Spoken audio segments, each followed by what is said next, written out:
नमस्कार दोस्तों, जय जोहार। मैं कौशल तिवारी और बिहनिया संख्या में आपका स्वागत है। छत्तीसगढ़ में निर्माण कार्यों को लेकर और उनके भुगतान को लेकर जिस तरीके से ठेकेदार संघ में गुस्सा व्याप्त है, उसका असर भी अब दिखने लगा है।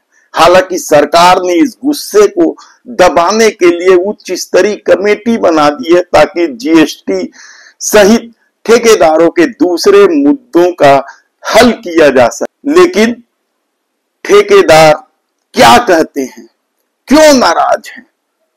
ठेकेदारों ने तो साफ तौर पर कह दिया है कि यदि सरकार का यही रवैया रहा तो आने वाले दिनों में बड़ी बड़ी मछलियां भी जेल की सलाखों में होंगी, उनके खिलाफ भी कार्रवाई होगी।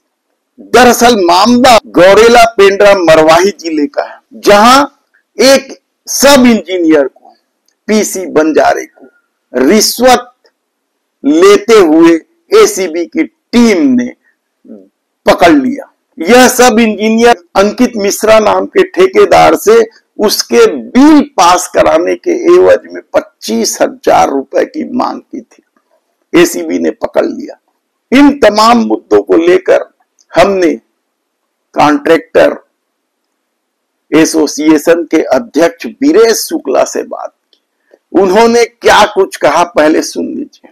मनेनगढ़ सब डिवीजन में पीडब्ल्यूडी के सब इंजीनियर 20-25 हजार रुपए रिश्वत लेते हुए एंटी करप्शन ने पकड़ा है। प्रदेश में हर निर्माण विभाग में कॉन्ट्रैक्टर पिछले 1-1.5 साल से इतना परेशान है कि भुगतान हो नहीं रहा है, समय पे बिल बन नहीं रहे हैं और इतना परेशान किया जा रहा है, इतना ब्लैकमेल किया जा रहा है विभागों के द्वारा, विभाग के अधिकारियों के द्वारा। ये तो छोटी मछली है। आने वाले दिनों में बड़ी मछलियां, अगर यही रवैया रहा अफसरशाही का, तो बड़ी मछलियां भी इस गिरफ्त में आएंगी। इसलिए मैं शासन से बार बार अनुरोध कर रहा हूँ, लगातार अनुरोध कर रहा हूँ, संघर्ष कर रहा हूँ, मीटिंगें भी कर रहा हूँ कि ये अफसरशाही को समाप्त किया जाए।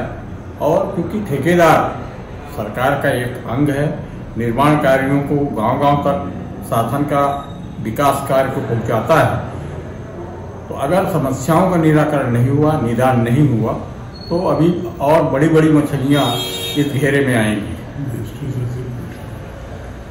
जीएसटी है, रॉयल्टी है और सारे प्रॉब्लम है।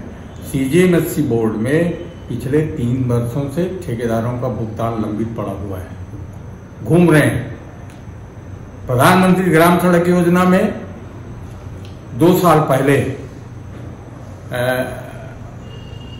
ठेकेदारों का जो एपीएस की राशि जो जमा रहती है, ईएमडी की राशि जो जमा रहती है, उस राशि का को निकाल करके विभाग के अधिकारियों ने दूसरे निर्माण कार्यों में खर्च कर दिया है और 2 साल से ठेकेदार मारे मारे घूम रहे हैं। लोक निर्माण विभाग में लगभग 150 करोड़ का भुगतान अभी भी रुका हुआ है। पीएचई जल जीवन मिशन में लगभग 850 करोड़ का भुगतान रुका हुआ है।